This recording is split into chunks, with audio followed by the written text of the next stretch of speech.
여러분에게 있어서 가장 좀 아름다웠던 그 풍경은 어떤 풍경이에요?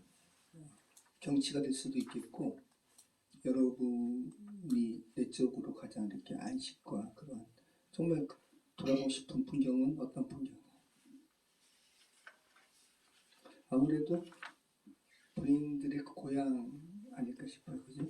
저는 5살 때, 제가 6살에 서울 왔으니까요.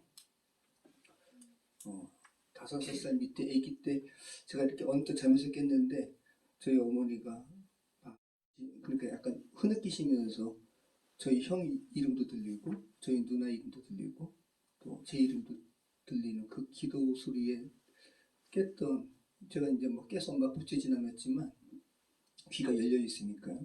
그게 참 기억이 남고 지금 와서도 그때 그 기억이 저한테 힘을 줘요. 저희 엄마 이렇게 등에 이렇게 엎여가지고 그 조그만 교회 있었거든요. 강원도 정선에 한백, 되게 작은 산골인데 그 교회에 갔던 기억들, 또 그 교회에서 고모신 잊어버렸는데 그 교회 목사님이 제가 막 우니까 새롭게 고모신 사주신 기억, 그게 한 4살, 3살인 것 같은데 어머니 살아계실 때 그 얘기를 하니까 너 그걸 기억하냐고. 그게 참 기억에 남고 되게 좋았던 것 같아요.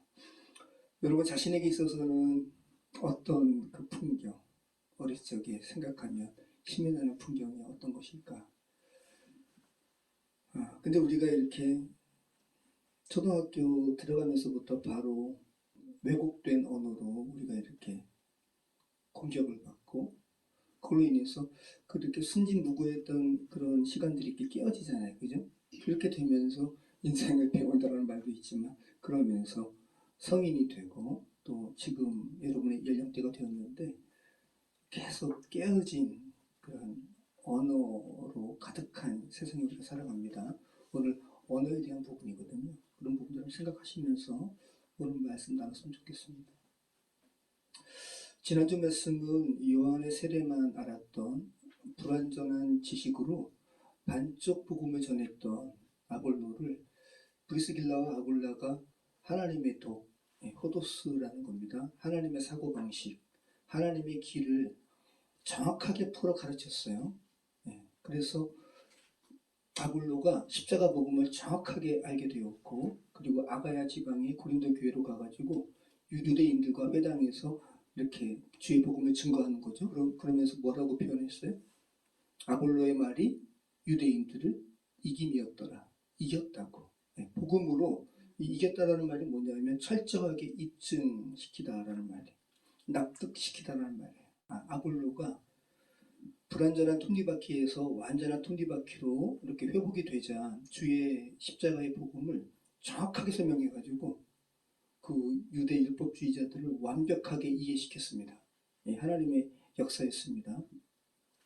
하나님께서 강력하게 사용하시는 거죠. 그래서 온전하게 아는 것이 중요합니다. 바울이 고린도 교회에 보내는 편지에서도 그렇잖아요. 우리가 어렸을 적에는 부분으로만 알고, 그죠? 부분으로만 알고. 근데 장성하면 그래서 어릴 적의 일을 버린다라고 말하고 있잖아요. 우리가 부분만 알면 전체를 볼 수가 없고 유아적일 수밖에 없어요. 그래서 이렇게 어른들이 자녀분들하고 대화를 나눌 때 한계를 느끼는 것은 이 아이들은 자기가 머리가 장성하고 다 큰 것 같지만 부분만 아는 거죠.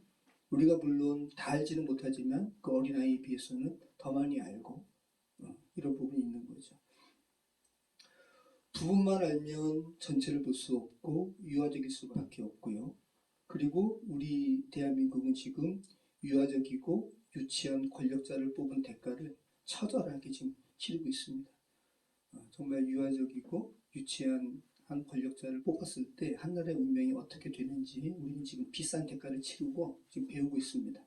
그리고 우리 권사님 기도처럼 이 일이 기점이 되어서 왜 이런 사람이 나올 줄 몰랐습니까? 전혀 상식적이지 않은. 그래서 우리나라 민주주의는 더 많이 세계에서 아마 정말 내놓으라 하는 그런 민주주의 국가가 될 거예요. 이런 지도자는 전 세계 어디에도 없으니까요. 이런 사람이 출마하지 못하도록 이제 그런 제도적인 그런 방안들을 앞으로 만들어 나가게 되겠죠. 자, 부분만 알아서는 가상에 빠지고요. 그리고 가상이 실제 현실을 숨기는 무서운 일이 벌어집니다. 서부 법원을 이렇게 침탈해서 소동 일으켰던 많은 사람들이 지금 구속당하잖아요. 그 사람들은 온전치 않은 그런 가설에 빠져가지고 그 인생의 시간이 이렇게 송두리째 어려움을 겪게 되는 그런 상황에 빠지게 되는 거죠. 전체를 아는 것이 중요합니다. 자, 우리 사도행전 19장 1절 우리 같이 한번 읽어보겠습니다. 아볼로가 고린도에 있을 때 바울이 윗지방으로 다녀 에베소에 가서 어떤 제자들을 만나. 자, 한번 보시죠. 아볼로가 그죠? 에베소에서 고린도 갔잖아요. 그죠? 네, 고린도에서 이제 유대 회당에서 주의 복음을 강력하게 전파할 때 그때 바울은 3차 여행을 이미 진행 중이었는데 이렇게 1차, 2차 전도 여행 지역을 다니면서 부르기아, 갈라디아 이쪽 지역을 다니다가 그죠? 그러면서 아주 빠르게 에베소로 왔다 그러잖아요. 만약에 아볼로가 이때 에베소에 있었으면 오늘 바울이 만나는 12명의 요한의 세대만 나는 사람들과는 만나지 않았을 가능성이 많죠.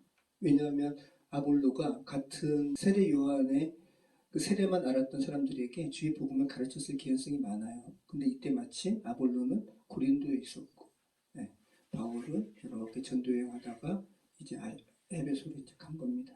여기서 이제 어떤 제자들을 만나는 겁니다. 자, 이 에베소, 바울이 그토록 복음을 증거하고 싶었던 에베소예요. 하지만 자기의 열정이 앞섰을 때는 하나님께서 막으셨는데 이제 2차 전도여행의 마지막 때 고린도에서 브리스길라와 아굴라를 함께 이렇게 에베소로 건너와서 브리스길라와 아굴라로 하여금 교회를 개척하게 하고 본인은 이제 다시 예루살렘 갔다가 안디옥 갔다가 3차 전도여행 때는 내륙으로 전도여행하면서 이렇게 내륙으로 에베소에 들어간 겁니다. 그리고 1년에 어떤 제자 무리들을 만나는 거야. 당시 1세기 로마 제국 주변의 사회는 예수님의 제자들 외에도 각종 가르침을 따랐던 제자들로 불리는 마데테스라 그러죠. 이 제자들이 되게 많았어요. 유대교 학파의 제자들도 많았습니다. 바울도 예수님 만나기 전에 누구의 제자였잖아요. 그죠? 가말리엘의 제자죠.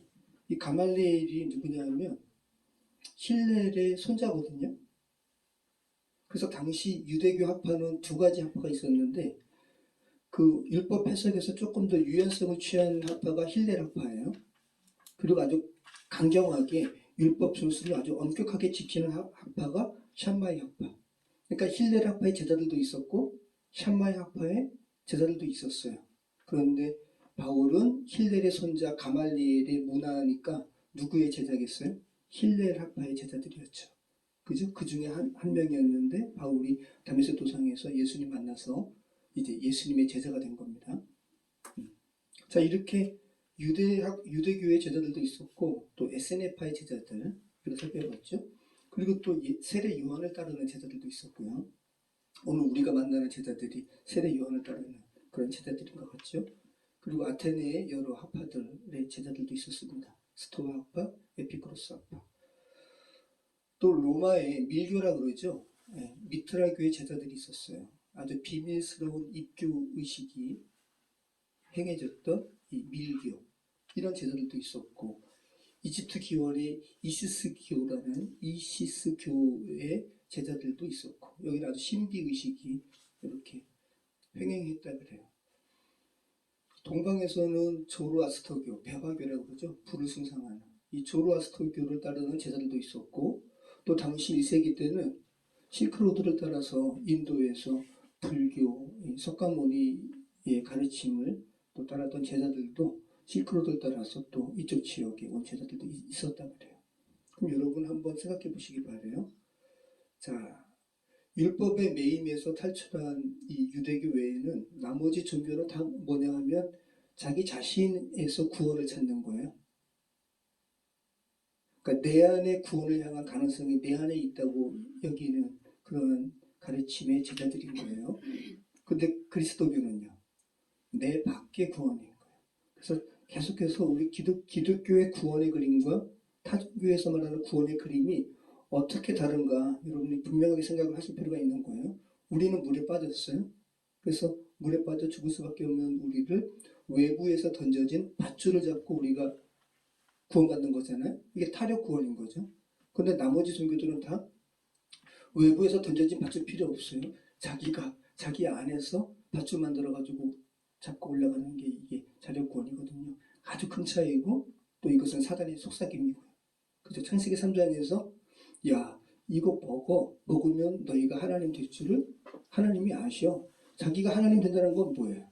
자기 스스로 구원을 쟁취하겠다는 거고 구원의 그 방편을 자기 스스로 만들겠다는 거잖아요. 그럼 바울이 여러분 이런 엄청난 이러한 이 전도 여행을 다니면서 얼마나 많은 종교의 가르침을 따르는 제자들을 만났을까요?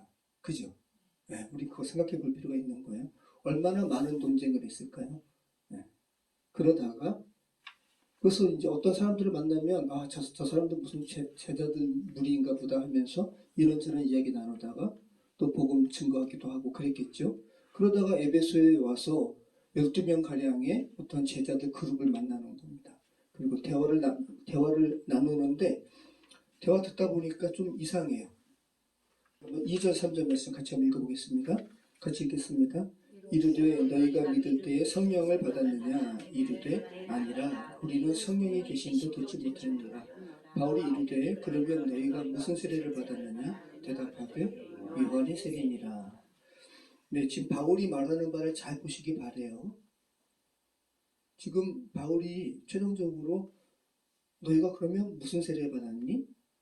자, 그러면서 그에 대한 대답이 세례 요한의 세례를 받았다라는 대답을 듣게 되잖아요.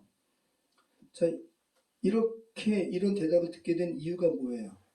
자, 어떤 세례를 받았냐라고 묻는 바울의 이 물음에서 바울이 이들과 이렇게 대화를 나누면서 이들이 그래도 뭐 로마의 밀교라든지 또 인도의 불교라든지 또 조로아스터교라든지 여러 가지 이방 종교가 아니라 그래도 여호와 하나님을 섬기는 유대교 그룹 안에 있다는 것을 바울은 알았어요. 그런데 그럼에도 불구하고 대화를 나누다 보니까 뭔가 이상한 거예요. 하나님을 믿는 사람이긴 하는데 성령이 계신 사람과의 대화를 나눈 것 같진 않은 거죠. 자, 그럼 여러분 한번 생각해 보세요. 성령이 어떤 사람에게 임재할 때 여러분은 성령이 계시잖아요. 그죠? 자, 그럼 성령이 계시는 사람과 대화를 나눌 때 성령이 계시지 않은 사람과 어떤 차이를 느낄 수 있을까요? 바울 입장에서. 성령이 임재하신다는 것은 여러분이 그리스도인이라는 거거든요.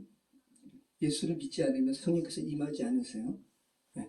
자연스럽게 그러니까 성령이 계시다면 우리는 성령께 의존하고 그죠? 우리의 갈 바에 대해서 우리를 지으신 하나님, 근데 그분이 영으로 임재하시는 분이 성령이시니까 성령께 우리의 여정을 여쭙잖아요. 그죠? 이런 부분이 바울이 지금 대화를 나누는 그 12명의 제자들에게는 안 보였던 거죠. 그러면서 너희가 믿을 때 성령을 받았느냐? 그랬더니 뭐라 그래요? 아니라 우리는 성령이 계심도 듣지 못하였노라. 너희가 성령이 없네? 그러면 너희는 무슨 세례 받은 거야? 요한의 세례 받았다. 그러면서 바울이 이제 예수님에 대해서 가르치면서 예수님의 이름을 세례를 주잖아요. 그럼 성령이 임하는 것은 예수님의 이름으로 세례를 줄 때만 성령이 임하는 거예요. 그죠? 요한의 세례로는 성령이 임하지 않는 거예요. 네. 자, 우리 4절로 7절까지 같이 한번 읽어보겠습니다. 바울이 이르되 요한이 회개 세례를 베풀며 백성에게 말하되 내 뒤에 오시는 이를 믿으라 하였으니 이는 곧 예수라 하거늘 그들이 듣고 주 예수의 이름으로 세례를 받으니 바울이 그들에게 안수함에 성령이 그들에게 임하심으로 방언도 하고 예언도 하니 모두 12사람쯤 되니라. 네. 그러면서 바울이 예수님을 증거하는 거예요. 자, 지난주 살펴본 것처럼 요한을 따르던 제자들은 예수님에 대하여 오해하고 실망하고 그렇게 예수님을 중요하게 여기지 않았어요. 자, 이런 그들에게 바울은 다시 한번 예수님의 메시아 되심과 예수님의 주 되심과 그의 이름으로 받는 세례에 대하여 설명하고 세례를 베푸는 거예요. 여러분 세례가 뭐예요? 여러분 세례 받으셨잖아요. 세례가 이 밥티조라는 말이거든요. 반복해서 담근다라는 의미예요. 담근다. 그래서 침례교회에서는 우리 감리교회에서는 약식으로 물을 이렇게 축여가지고 이렇게 그러니까 담그는 행위를 상징적으로 이렇게 보여주는 거지만 침례교회에서는 실제로 욕조가 있어가지고 이렇게 담그죠. 그러니까 죽이는 거예요. 물에 잠긴다라는 거는 죽는다는 소리거든요. 예수와 함께 죽고 다시 또 일으키잖아요. 예수와 함께 사는 이것이 세례죠. 그래서 영어로 세례가 베프티즘이에요. 그리고 침례교는 우리 감리교는 메소디스트거든요. 규칙주의자라는 의미가 있어요. 그런데 침례교는 베프티스트예요. 말 그대로 침례예요. 물에 들어가서 예수님과 함께 죽고 예수님과 함께 살아나는 이것을 아주 강조하는 그런 교단이 침례교죠. 그래서 이름도 세례라는 이름으로 베프티스트라고 합니다. 근데 이 반복해서 담근다라는 의미의 이 밥티조는 어떤 단어에서 나왔냐 하면 밥토에서 나왔어요. 밥토. 염색하다라는 의미예요. 자, 염색하는 거 저는 이렇게 보기만 해도 재밌어 보이더라고요. 염색. 저도 지금 도자기를 만들기 때문에 저 도자기 초벌된 것을 유약에다 담그잖아요. 담궜다가 빼면 이제 이렇게 불에 녹아가지고 여러 가지 색깔이 입혀지는 것처럼 그러면 도자기도 유약에 담글 때는 도자기 입장에서는 세례받는 거야. 담궜다가. 그죠? 염색이 그런 거예요. 염색. 이거 한번 보시죠. 이게 이제 이파리예요. 초록색 이파리를 짜가지고 초록색 이제 천연 염색인 거죠. 한번 보세요. 자, 천연 물 갈고 짜고 자 저기 녹색 엽록소에다가 이렇게 된 다음에 산화와 환원의 과정을 거치면 이게 아마 물도 안 빠지는 천연 염색이 되나 봐요. 자, 이러한 이것도 이제 베프티조예요. 그죠? 밥토죠? 네, 담그는 거예요. 자, 이것도 있어요, 여러분. 그 요즘에 수전사 기법이라고 해가지고 자동차 관련된 것을 이렇게 문양을 담글 때 이 수전사 기법을 많이 사용하거든요. 정말 이거 참 흥미롭더라고요. 보세요. 되게 빨라요.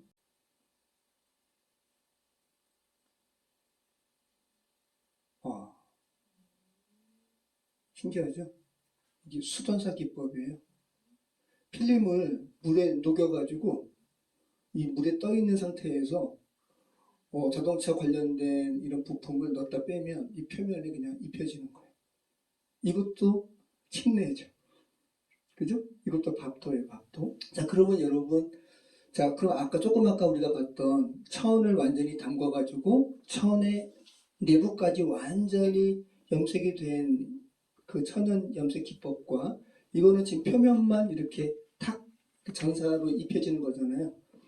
성경이 말하는 세례, 이 침례의 의미에 어떤 게 더 이렇게 의미적으로 더 맞는 것 같아요. 더 관계 있는 것 같아요. 천, 그죠? 천은 외부, 내부 다 완전히 색깔로 입혀지는 거죠. 이거는 겉부분만.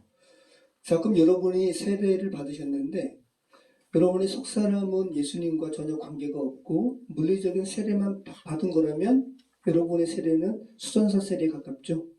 그죠? 근데 여러분이 세례를 받고 자 그러면 어린아이였을 때 받는 유아 세례를 받은 이 아이들은 그래서 부모님의 역할이 중요한 거예요. 너희가 받은 세례는 이런 거야. 제일 처음에 그 아이들은 나는 뭐 아기 때 내 의지도 없는 상태에서 세례받았는데 근데 그렇다고 해서 세례를 재반복하진 않아요. 한 번 받는 것으로 끝나는 거. 왜? 상징이니까. 부모님들이 그래서 믿음을 가진 부모님들이 이 세례의 의미에 대해서 이러한 겉모습적인 이러한 수전사적인 세례가 아니라 너희 속사람 깊이 예수님과 함께 죽고 예수님과 함께 살아나는 이러한 예수님과 연합되는 세대의 의미에 대해서 계속 가르쳐주고 그것을 깨달았을 때 그 아이들은 이제 이런 수전사적인 세례가 아니라 천연 염색과 같이 속도 깊게 이렇게 세례의 의미를 깨닫게 되는 그러한 기독교인이 되겠죠. 자, 그러니까 이 세례란 물리적으로 생물에 담가져서 염색되는 것처럼 전 존재를 변화하게 하는 것이 세례라는 거예요. 자, 그러면 심판을 면하기 위해서 이 바울에게 지금 예수님에 대하여 배우고 또 예수님의 이름으로 받는 세례를 받는 이 12명의 제자들, 그 전에는 요한의 세례만 알았던 사람이잖아요. 그래서 이들은 세례를 듣긴 들었어요. 요한이 말했으니까, 분세례에 대해서. 그래서 지난주에 말씀드린 것처럼 세례 요한이 강조하는 세례는 분세례예요. 너희들 내게 물세례 받아야 돼. 회개해야 돼. 왜? 회개를 받는 이유는 왜 그래요?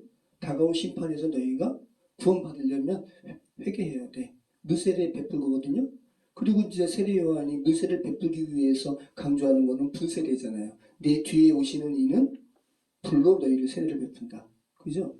성령과 관련된 거는 조금 그들은 그걸 별 인식을 못했어요. 분세례에 대한, 이 심판에 대한 메시지만 되게 강하게 왔단 말이죠.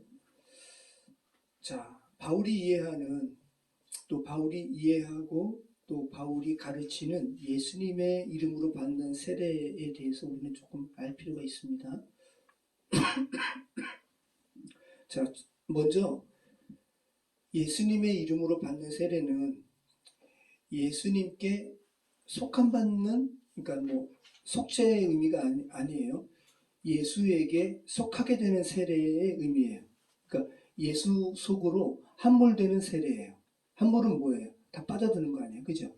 네, 자, 우리 고린도전서 10장 1절로 5절 말씀 다시 한번 읽어보겠습니다. 이 고린도 교회에 보내는 편지잖아요. 그러니까 이 에베소에서 고린도 교회에 보내는 편지거든요. 그러니까 지금 에베소의 세례 요한의 12명의 제자들에게 지금 세례 주고 있잖아요. 그러니까 이때 바울의 인식을 우리는 알 수가 있는 거죠. 왜? 에베소에서 한 2년 반 정도 있었으니까. 자, 고린도전서 10장 1절로 5절 같이 읽겠습니다. 형제들아, 나는 너희가 알지 못하기를 원하지 아니하노니 우리 조상들이 다 구름 아래 있고 바다 가운데로 지나며 모세에게 속하여 다 구름과 바다에서 세례를 받고 다 같은 신령한 음식을 먹으며 다 같은 신령한 음료를 마셨으니 이는 그들을 따르는 신령한 반석으로부터 마셨음에 그 반석은 곧 그리스도시라. 그러나 그들의 다수를 하나님이 기뻐하지 아니하셨으므로 그들이 광야에서 멸망을 받았느니라. 자, 바울이 세례에 대해서 어떻게 표현을 하냐 하면 고린도 교회 사람들에게 나는 너희가 알지 못하기를 원치 않는다. 난 너희가 알았으면 좋겠어. 뭐냐 하면 이렇게 이야기하죠. 우리 조상들이, 이스라엘의 조상들이 예전에 광야에 있었거든. 근데 광야에 있을 때 우리의 조상들은 모세에게 속해서 세례받았어 라고 표현하고 있는 거예요. 그럼 이 모습이 어떤 거냐면 이런 거죠. 예전에도 우리 구속사적으로 성경 읽기에 대해서 우리가 출애굽기 할 때 제가 설명드렸거든요. 이 보세요. 지금 광야예요, 광야. 그리고 저 앞에는 홍해가 있네요. 뒤에는 애굽의 바로의 군사들이 쫓아가요. 진퇴 양난에 빠졌습니다. 모세가 인도자니까, 그죠? 나머지 여기 동그라미 된 사람 뭐예요? 이스라엘 사람들이죠? 이스라엘 사람들이 누구에게 속했다는 거예요? 모세에게 속해서 이스라엘 백성들을 또 잡아서 다시 애굽의 노예로 잡아 가두려고 쫓아가는 애굽 군사들의 시선으로는 지금 이스라엘 사람들이 모세에게 속해서 홍해를 건너잖아요. 그죠? 홍해 바다가 갈라지면서 홍해 속으로 들어가는 거 아니에요. 저 멀리서 이집트 군사들이 봤을 때는 이스라엘 사람들이 모세에게 속해서 어떻게 되는 거예요? 물에 빠져 죽네. 자, 우리는 출애굽하는 부분을 지금 세상 사람들이 여러분의 모습을 보면서 어떻게 느껴져야 되냐면 이렇게 느껴지는 거예요.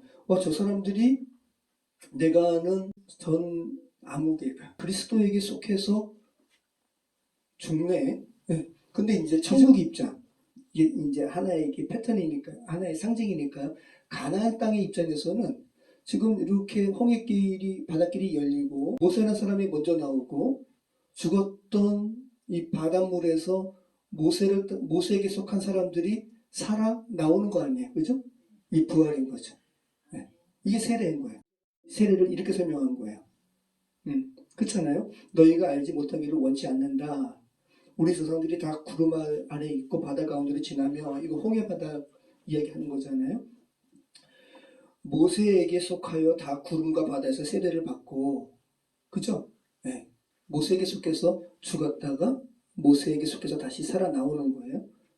자, 그리스도께 속해서 죽고 그리스도와 함께 살아나오는 거예요. 이거를 세례로 표현한 겁니다. 자, 그래서 바울이 이해하는 예수님의 이름으로 받는 세례는 예수님께 속하는, 예수님께 함몰되는 세례예요. 자, 두 번째는 예수님과 연합하는 세례예요. 로마서 6장 3절, 4절 살펴보겠습니다.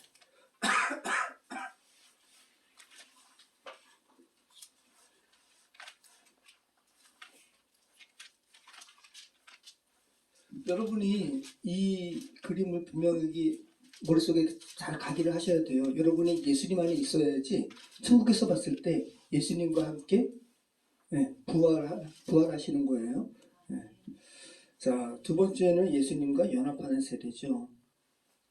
자, 같이 한번 읽어보겠습니다. 무릇 그리스도 예수와 합하여 세례를 받은 우리는 그의 죽으심과 합하여 세례를 받은 줄을 알지 못하느냐. 그러므로 우리가 그의 죽으심과 합하여 세례를 받음으로 그와 함께 장사되었나니 이는 아버지의 영광으로 말미암아 그리스도를 죽은 자 가운데서 살리심과 같이 우리도 또한 새 생명 가운데서 행하게 하려 함이라. 아멘.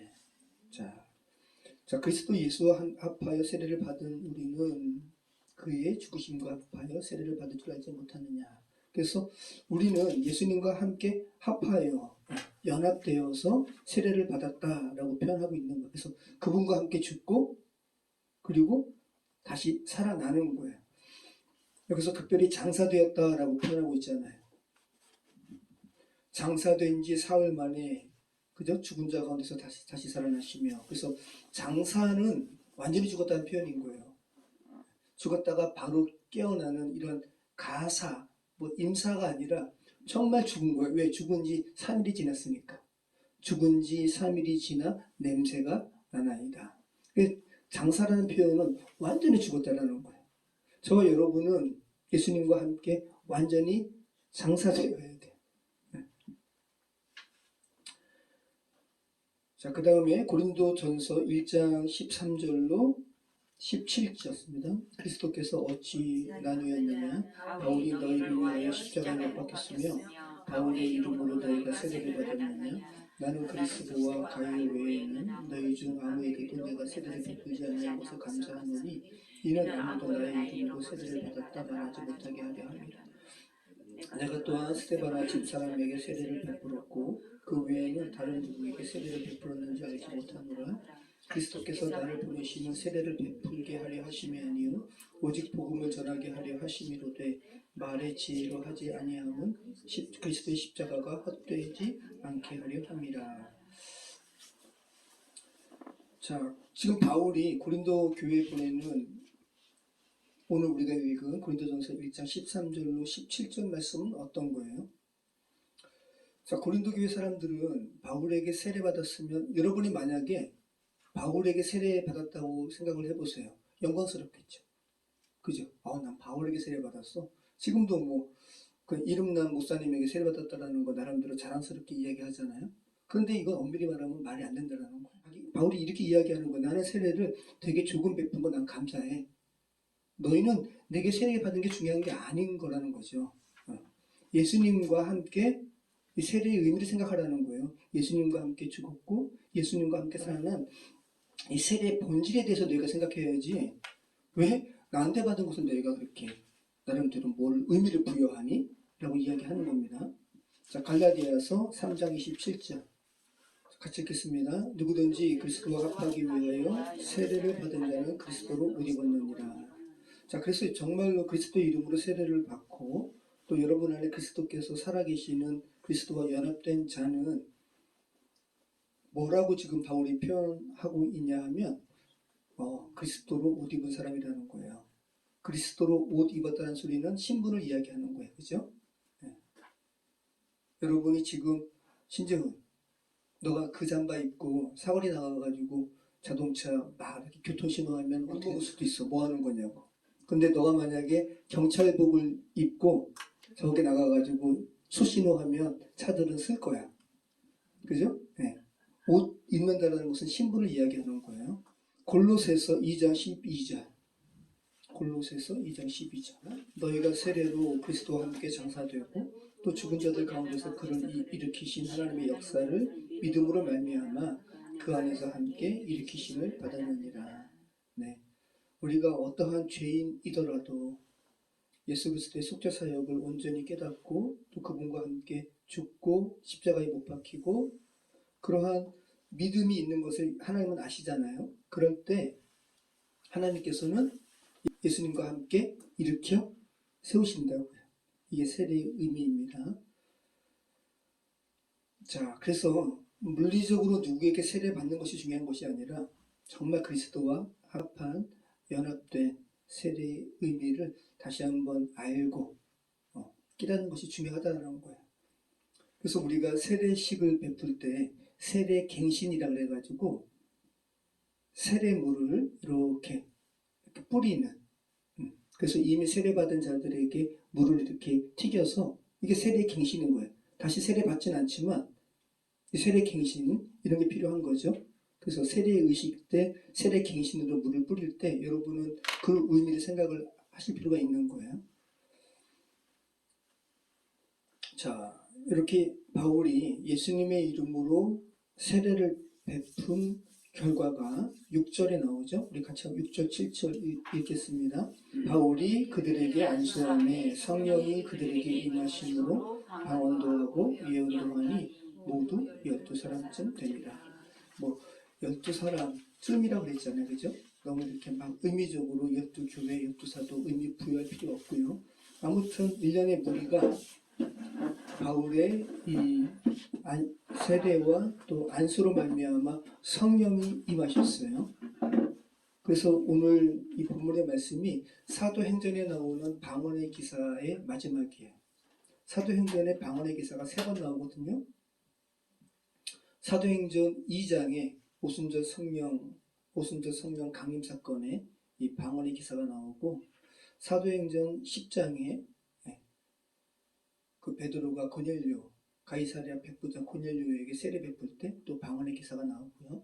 그리고 오늘 본문의 3번째로 에베소의 세례 요한을 따르는 제자 12명에게 세례 베풀었을 때 또 이 방언의 기사가 나오는 거예요. 자, 그러면 첫 번째 방언의 기사인 우리 사도행전 2장 9절로 우리 12절 말씀 같이 한번 읽어보겠습니다. 지금 언어에 대한 부분이잖아요. 언어. 방언에 대한 부분이니까 한번 살펴볼게요.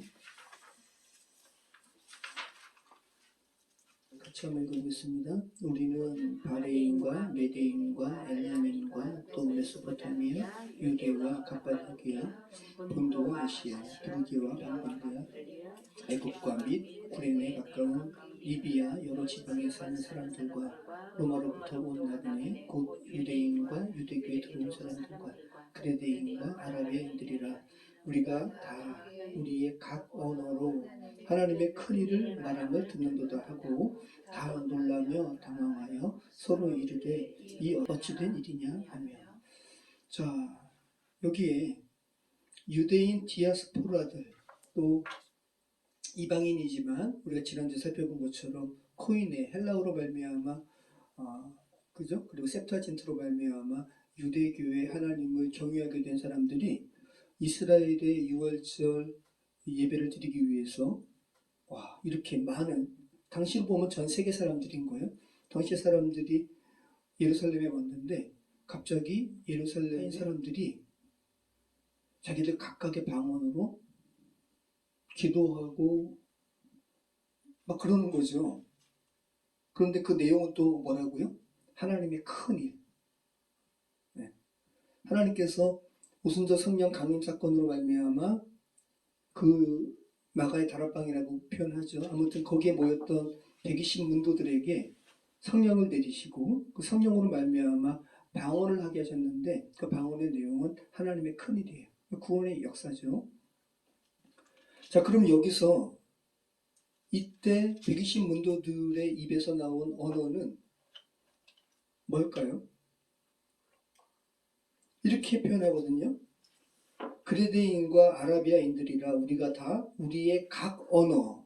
그래서 이 개역 개정, 지금 이건 개역 개정이고 개역 성경에서는 우리의 난곳 방언으로 우리가 듣게 되는 것이 어찌된 일이냐라고 표현하고 있거든요. 그러니까 물리적인 언어인 거예요. 아라비아 방언으로도 전혀 배우지도 않았는데 팔레스타인 사람들이 아라비아 방언으로도 하나님의 큰일을 이야기하고 또 뭐 인도 방언으로도 큰일을 이야기하고 아프리카 방언으로도 큰일을 이야기하고 그래서 여기서는 랭귀지예요. 랭귀지 디알렉토스라는 말이에요. 그냥 언어예요. 언어. 음향이 아니라 그냥 텅, 이 혀의 어떠한 개인적마다 차이가 있는 그게 아니라 공통적인 규칙이 있는 시스템화된 지역 언어라고요. 자, 그러면 이 오순절 성령 강림 사건에서 이 언어로 정말 세계 각국의 언어로 120 문도들이 이렇게 성령의 임재로 말미암아 방언을 하게 된 이 의미는 어떤 부분에 있어서 굉장히 중요한 거예요? 창세기 11장에 그죠? 인간의 타락으로 말미암아 시날 평지에 이르러 그죠? 탑을 쌓아서 높이 이렇게 세워서 자기의 이름을 드높이려고 그랬잖아요. 그러니까 하나님께서 뭐라 그러세요? 아, 이들이 언어가 하나고 그죠? 온 족속도 하나이기 때문에 이 같은 일을 벌이는구나 라고 하면서 언어를 혼잡하게 하시고 흩으시잖아요. 왜 흩으세요? 이들을 살리기 위해서 이들이 지금 온전한 의미에 그냥 긍정적으로 지금 자기의 이름을 높이는 게 아니라 하나님을 대적하는 것이기 때문에 이들을 살리기 위해서 흩으시는 거예요. 흩으시는 방법은 언어를 혼잡하게 하는 거죠. 그리고 사도행전 2장에서 성령 강림 사건으로 말미암아 120 문도들이 다시 전 세계에 흩어졌던 언어를 다시 이 사람들이 하나로 그죠? 각 흩어졌던 언어를 하나님께서 각 사람에게 주시면서 하나의 내용으로 말씀하게 하거든요. 하나님의 큰 일에 대해서. 이제 하나님께서 너희를 죄 가운데 이렇게 흩으시는 것이 아니라 너희를 구원하시기 위해서 이제 모으시는 거야. 라는 이 십자가 구원의 사역, 뭐 이런 게 다 망라된 거죠. 그래서 창세기 11장의 바벨의 언어의 혼잡 사건이, 언어의 이 분리의 사건이 다시 성령으로 말미암아 언어가 다시 회복되는 사건이 바로 사도행전 2장에 나오는 오순절 성령 강림 사건과 나왔던 이 방언의 이런 부분이라는 거죠. 창세기 11장 4절로 우리 8절 말씀, 9절 말씀 한번 읽어보겠습니다. 읽겠습니다. 여호와께서 사람들이 건설하는 그 성읍과 탑을 보려고 내려오셨더라. 여호와께서 이르시되 이 무리가 한 족속이요 언어도 하나이므로 이같이 시작하였으니 이후로는 그 하고자 하는 일을 막을 수 없으리로다. 자, 우리가 내려가서 거기서 그들의 원자를 혼잡하게 하여 그들이 서로 알아듣지 못하게 하자 하시고 여호와께서 거기서 그들을 온 지면에 흩으셨으므로 그들이 그 도시를 건설하기를 그쳤더라. 그러므로 그 이름을 바벨이라 하니 이는 여호와께서 거기서 온 땅의 언어를 혼잡하게 하셨습니다. 여호와께서 거기서 그들을 온 지면에 흩으셨더라. 아멘. 네, 바벨탑을 건설하는 이들을 흩으셨으므로 하나님께서 그 이름을 뭐라고 부르셨다고요? 바벨. 네. 이 바벨이 뭐냐면 혼란이라는 의미예요. 혼란. 그래서 이 야만인이 바바리안이에요. 바바리안. 자, 이게 지금 사도행전에 나오는 세 번의 방언과 관련된 첫 번째 이 사도행전 2장에 나오는 방언과 관련된 기사를 우리가 창세기 11장과 관련해서 살펴봤고 두 번째는 언제 나온다고요? 가이사랴 고넬료 백부장 고넬료의 집에서 방언의 기사가 또 나오죠. 자, 사도행전 10장 43절로 47절.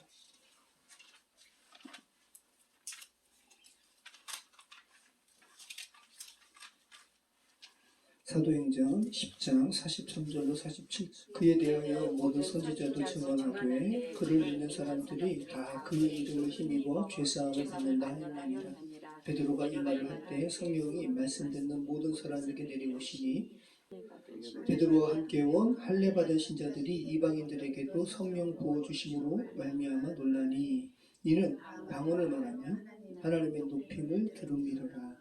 이에 베드로가 이르되 이 사람들이 우리와 같이 성령을 받았으니 누가 능히 물로 세례 베품을 금하리요 하고. 자, 이때는 먼저 성령이 임했고 그 다음에 물로 세례를 베풀었어요. 그죠? 네. 자, 이 물로 세례 베푸는 전후가 중요한 게 아니라는 거예요. 자, 성령이 이 고넬료의 집 사람들에게 임했어요. 그러니까 또 방언을 또 이렇게 말을 하게 됐는데 여기서는 랭귀지가 아니에요. 글로사라는 헬라어 단어인데 혀예요, 혀. 그래서 텅이에요, 텅. 그러니까 개인마다 다른 거예요. 여기서는. 그런데 이것을 베드로가 봤을 때 성령께서 임하셨다는 것을 이제 알게 된 거죠. 자, 여러분 현대 언어학의 기초를 세운 학자가 있는데 프랑스 사람이죠. 소쉬르라는 학자인데 언어를 랑그와 파롤로 구분합니다. 랑그는 랭귀지 뭐 이렇게 비슷한 것 같죠. 근데 파롤은 영어로 어떻게 되는지 모르겠는데 아무튼 프랑스어로 랑그와 파롤로 언어를 구분해요. 자, 랑그는 뭐냐면 사회적으로 이렇게 공유되는 시스템이에요. 한국 사회에서 공용되는 언어는 뭐예요? 한국어. 이게 랑그예요, 랑그. 영어는 영어 미국권에서 사용되는 언어고, 그죠? 당시 헬라 시대에는 코이네, 그죠? 자, 그럼 일본어 이런 게 이제 랑그예요. 근데 빠로는 뭐냐면 개개인마다 다른 억양, 또 개개인마다 다른 언어적인 습관들이 있잖아요. 이게 빠로예요. 이게 잠깐 이거 보실게요. 이거 보시면 이해가 되실 거예요. 여기 보면 랑구와 빠롤 있잖아요. 자, 사회적으로 공유되는 언어 체계, 규칙, 문법, 단어의 의미, 이게 랑그고, 자, 그 빠롤은 뭐라고요? 개인이 실제로 말하는 언어 행위, 말하기, 쓰기, 표현 방식 등, 또 말의 어떤 습관들, 이게 빠롤입니다. 자, 이것을 좀 더 이해하기 쉽게 어떤 스포츠의 규칙으로 이야기한다면 축구에 오프사이드 룰이 있고, 그죠? 핸드볼 규정들이 있잖아요. 야구의 도루의 규정들. 이게 뭐냐면 큰 시스템이잖아요. 그죠? 이게 랑그예요. 자, 그런데 빠롤은 뭐냐면 선수들이 실제 패스하고 슛하는 행동, 또 야구로 치면 공을 던지고 이런 게 이제 빠롤인 거죠. 선수들의 어떤 습관. 자, 음악으로 이야기한다면 기본 음악 이론, 음계, 코드, 이 시스템이잖아요. 악보. 이게 랑그라면 빠롤은 뭐예요? 실제 연주자들이 어떠한 연주하는 뭐 이렇게 연주자의 해석, 속도, 감정 이건 개인마다 다르잖아요. 이게 빠롤이고. 자, 그러면 성경으로 이야기해서 다시 바벨탑 이전의 공통 언어, 그죠? 하나님께서 와, 이 인간들이 언어가 하나이므로 이같이 악한 일을 계획했구나라고 하면서 언어를 혼잡하게 하셨잖아요. 이때 하나님께서 혼잡하게 하신 것은 랑그죠. 네. 기독교 교리, 삼위일체 교리 이런 게 랑그예요, 그죠? 성경의 가르침. 그런데 기독교인들이 서로 기독교 신앙을 토론하고 대화하는 방식 개인마다 다르잖아요. 네. 이게 빠롤입니다. 자, 그러면 바벨탑 이전에는 모든 사람이 같은 언어, 같은 랑그를 사용했기 때문에 소통이 원활했어요. 근데 계속해서 죄된 속성으로 말미암아 사람들이 하나님을 대적하니까 하나님께서 랑그를 혼잡하게 하셨죠. 그래서 사람들이 서로 이해할 수가 없었어요. 왜? 갑자기 한국말을 하다가 이 사람이 갑자기 영어를 하니까 이게 무슨 말이야? 그죠? 그것이 온전하게 회복된 게 뭐라고요? 사도행전 2장.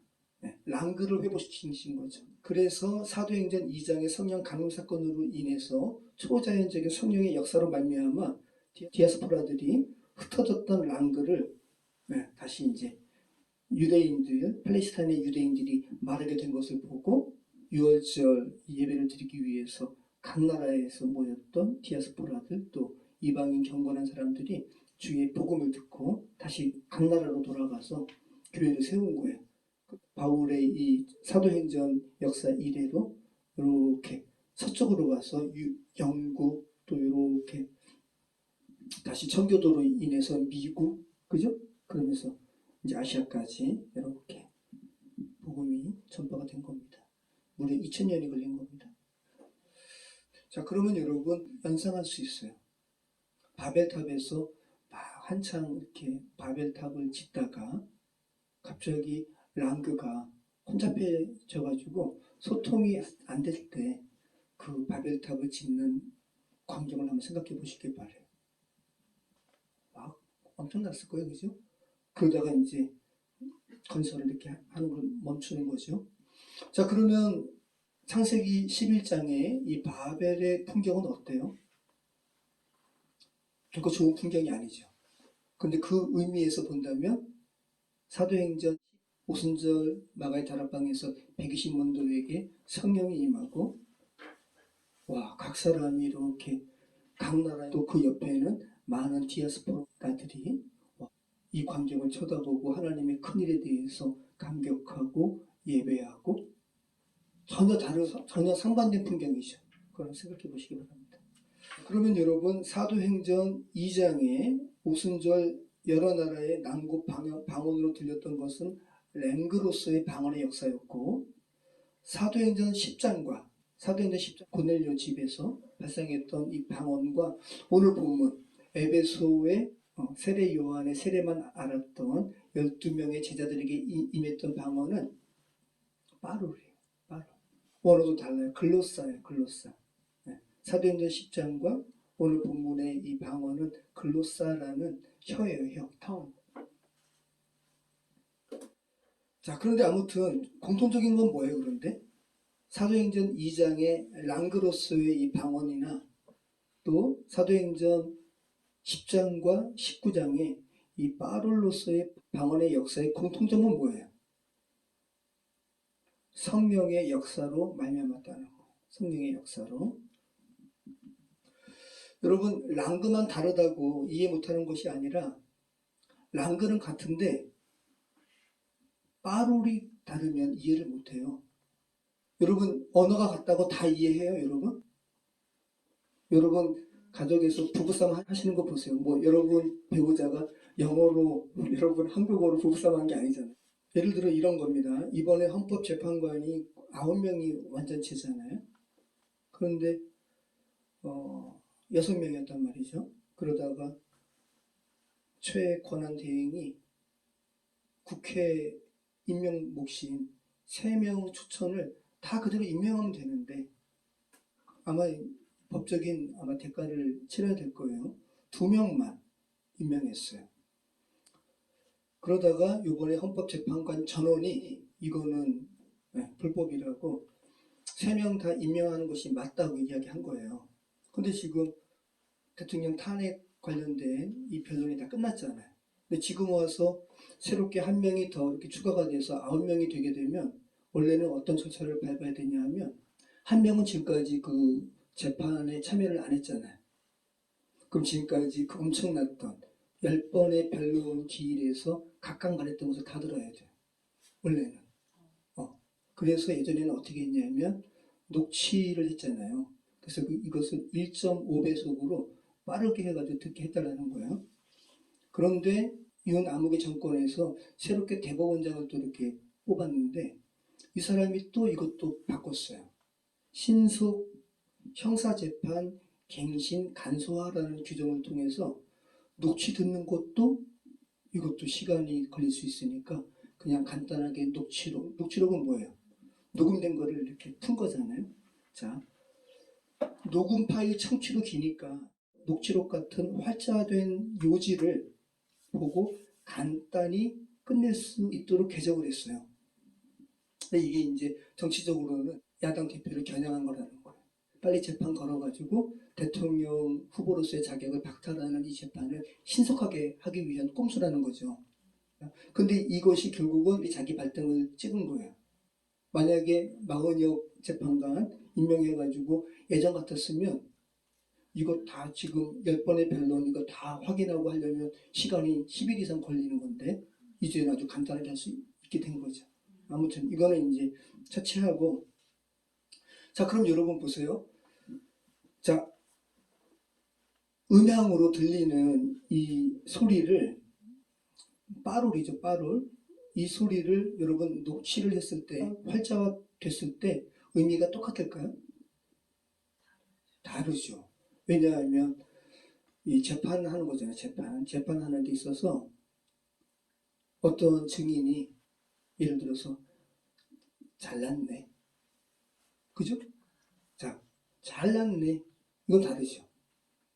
여기서 말하는 잘났네 라는 것은 진짜 잘난 거예요. 그런데 잘났네 이건 뭐예요? 빈정되는 거예요. 근데 이것을 음향이 아니라 이 녹취 듣는 것이 아니라 활자가 되었을 때는 잘났네 똑같은 거죠. 이러면 재판에 있어서 치명적인 오류를 범할 수 있는 거예요. 드리는 말씀이 뭐냐면 랑그만 다르다고 이해 못하는 것이 아니라 빠롤이 달라도 이해를 못하는 상황이 펼쳐진다는 거예요. 어제 보니까 미국에서 지금 우크라이나 전쟁을 좀 이렇게 종식시키려고 지금 백악관에 트럼프 대통령이랑 젤렌스키 대통령이 만났어요. 여러분 보셨어요? 그런데 양국 간의 정상회담에서 결코 펼쳐질 수 없는 광경이 펼쳐진 거예요. 둘이 막 설전하는 거예요. 제일 처음에는 트럼프 대통령이 점잖게 이야기했어요. 그 우크라이나 군인들이 용감하게 싸웠다고. 그러다가 그런데 미국 기자가 먼저 젤렌스키의 심경을 좀 건드렸어요. 젤렌스키가 전쟁 상황에 있잖아요. 그러니까 양복 안 입어요. 간단하게 티 입고 그랬는데 이 미국 기자가 당신은 양복이 없냐고. 그랬더니 이제 젤렌스키가 나 전쟁 끝나면 입을 거라고. 괜찮잖아요, 그죠? 근데 이제 젤렌스키가 약간 화가 난 거죠. 그러다가 이제 미국은 이제 빨리 이제 전쟁을 종식시키고 또 우크라이나의 히토리우라고 광물이 아주 희소 가치가 있는 아주 귀한 광물이 있나 봐요. 전쟁 비용으로 이것을 좀 이렇게 가져가려고 하는 이런 계약을 이렇게 나름대로 맺는 그런 거였는데 젤렌스키가 좀 화가 난 거죠. 이게 아마 양국 국가 정상이 만날 때는 이미 기본적인 것들은 다 밑에 실무진들이 다 타협을 하고 협의된 상황에서 만나는 거잖아요. 근데 젤렌스키가 좀 화가 난 것 같아요. 여러 가지 이 러시아가 우크라이나 점령하고 막 이런 전쟁을 벌이는 것에 대한 부당성을 이야기하고 이렇게 잘 막아주지 못했냐고 뭐 이런 식의 이야기를 하다가 젤렌스키가 결코 해서는 안 되는 말을 했어요. 그 전까지는 트럼프가 그냥 이렇게 잘 들었거든요. 트럼프 옆에 부통령이, 미국 부통령이 이제 젤렌스키한테 좀 고마워할 줄 알라고. 불만이 있더라도 지금 이렇게 미국 언론 앞에서 그렇게 불만 터뜨리는 게 그게 예의 바르는 거냐고 그러는데 젤렌스키가 미국도 지금 평온한 상황에서 아름다운 바다가 있기 때문에 지금 이러는데 이게 뭐 영원하진 않을 거라고. 그 바다가 지켜주지 못할 거라고 이런 말을 한 거죠. 자, 젤렌스키도 영어로 이야기했어요. 트럼프 옆에 있는 부통령, 미국 기자들도 영어로 한 거고 랑그는 같았어요. 근데 빠롤이 다르니까 둘이 서로 싸운 거예요. 그래서 회담이 결렬됐어요. 자, 영어라는 랑그는 동일했지만 빠롤이 다르니까 이렇게 혼란이 생기는 거예요. 자, 지금 제가 드린 말씀은 뭐냐면 타락한 인간은 랑그뿐만 아니라 우리의 빠롤도 왜곡이 되어가지고 엉망진창 완전히 그냥 썩어버린 상황이라는 거예요. 우리 자녀들과도 뒤로 설키고 그죠? 이웃들과도 얽히고 설키고 같은 언어를 쓰는 한국인이지만 다 이렇게 얽히고 설켰어요. 그런데 오늘 그런 상황에서 이건 뭐 당시 1세기 팔레스타인도 마찬가지죠. 에베소도 마찬가지고 그런 상황에서 사도행전에 예수님의 이름으로 세례를 주고 그로 인한 성령의 인재로 말미암은 방언의 역사는 모든 혼란이 그리스도 안에서 종식되었다는 것을 언어적인 관점으로 우리에게 말씀하고 있다는 거예요. 그래서 예수님의 이름으로 세례를 주고 바울의 안수는 중요한 게 아니에요. 하나의 그냥 통로일 뿐이니까. 자, 바울이 예수님의 이름으로 세례를 주고 그 다음에 안수했을 때 성령이 그들에게 임하심으로 나온 이 결과가 뭐예요? 다 언어적인 부분이죠. 방언도 하고 예언도 하니라. 다 언어적인 부분으로 너희의 이러한 얼그러지고 썩고 서로 싸우고 상처 입고 꼬인 이런 부분들이 그리스도 안에서 해결되었다, 종식되었다는 것을 언어적으로 상징적으로 표현하는 거예요. 그래서 방언, 예언 다 언어적인 부분으로 사도행전은 오늘 말씀하고 있다는 겁니다. 여러분, 방언은 뭐예요? 듣는 이에게 새로운 언어로 들리는 거예요. 또 새로운 언어로 하나님의 영광을 찬양하는 것이고, 예언은 뭐예요? 하나 되게 하시는 성령이 주시는 메시지를 해석해가지고 공동체를, 하나님의 교회 공동체를 온전하게 하는 거예요. 하나님의 교회 공동체를 세우는 역할을 하는 것이 예언이에요. 그래서 우리는 성경에 등장하는 이 방언과 관련해서 방언의 현상이 중요한 게 아니라 방언의 언어적인 현상에 포커스를 둘 것이 아니라 성령께서 주도하시는 신앙적인 사건이라는 것, 교회를 하나 되게 하고 인간의 혼란을 온전히 극복하는 이런 부분에 포커스를 둔 기사라는 건 여러분 기억하시기 바라요. 참 하나님께서는 너무 이렇게 놀랍도록 역사하시는 것 같아요. 순간순간마다 말씀마다 이렇게 환경을 온전하게 이렇게 사용하시는 것이, 자, 오늘 언어와 관련된 부분이잖아요. 언어. 자, 언어와 관련해서 가장 아름다운 것은 어떤 걸까요? 언어. 언어가 가지는 뜻대로 사용될 때 언어는 가장 아름다운 거예요. 빠롤이든 랑그든 이것이 뒤섞여 버리면 개인의 삶이든 가정의 관계든 사회든 국가든 혼란스러워져요. 자, 오늘 말씀 제목이 뭐예요? 제자리로 돌아가는 풍경. 이 제목은 지난주에 대통령 탄핵 관련 헌법재판 10차가 끝나면서 최종 그 변론일에 국회 측 변호인 중에 한 명인 장순욱 변호사가 마지막 변론했거든요. 거기서 따온 말이에요. 제가 이분 굉장히 주목했거든요. 탄핵 심판에서 굉장히 예리한 질문을 하셔가지고 피청구인 측의 이윤 아무개의 불법성을 굉장히 많이 들추어내신 분이 이 장순욱 변호사예요. 그래서 제가 이분의 최종 변론을 기대하는 마음으로 봤어요. 그런데 이분이 최종 변론에서 다른 분들은 다 이렇게 법리로 이렇게 조목조목 이렇게 따져가면서 피청구인 측의 불법성을 이렇게 드러내고 또 어떤 사람도 또 감성에 호소하기도 했는데 이분은 뭐라 그러냐면 언어에 대해서 이야기하면서 그 최종 변론을 했어요.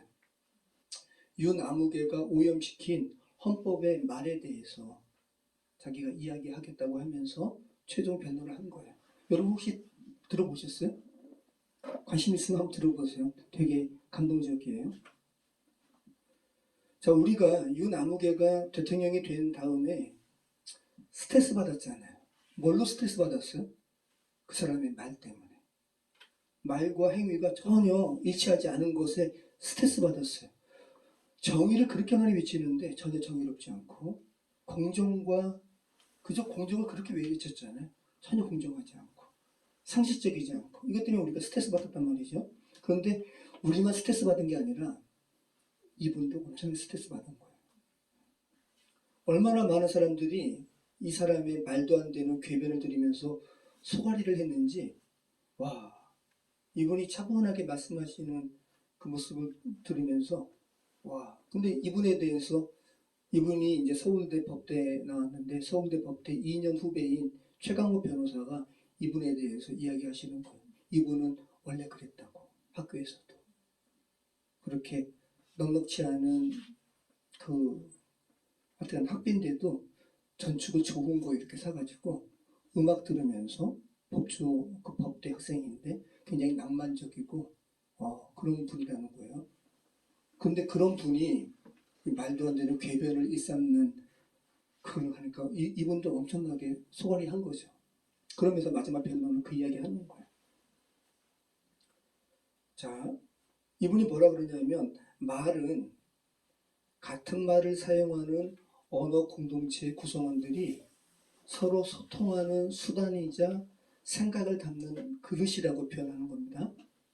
그릇인데, 자, 말은 같은 말을 사용하는 언어 공동체들의 구성원들이 서로 소통하는 수단이자 생각을 담는 그릇인데 제대로 그 생각을 담아내지 못하고 엉뚱한 의미로 사용하고 심지어 정반대의 의미로 쓰인다면 더 이상 의사소통은 불가능한 것 아니냐. 그런데 이렇게 언어를 사용하는 자가 만약에 권력자라면 언어 공동체 전체가 큰 혼란을 겪는 것은 당연한 것이다. 라고 이야기하면서 이게 제가 이제 그분이 이야기하는 제일 처음에 요지예요. 그러면서 마지막을 이렇게 이야기했어요.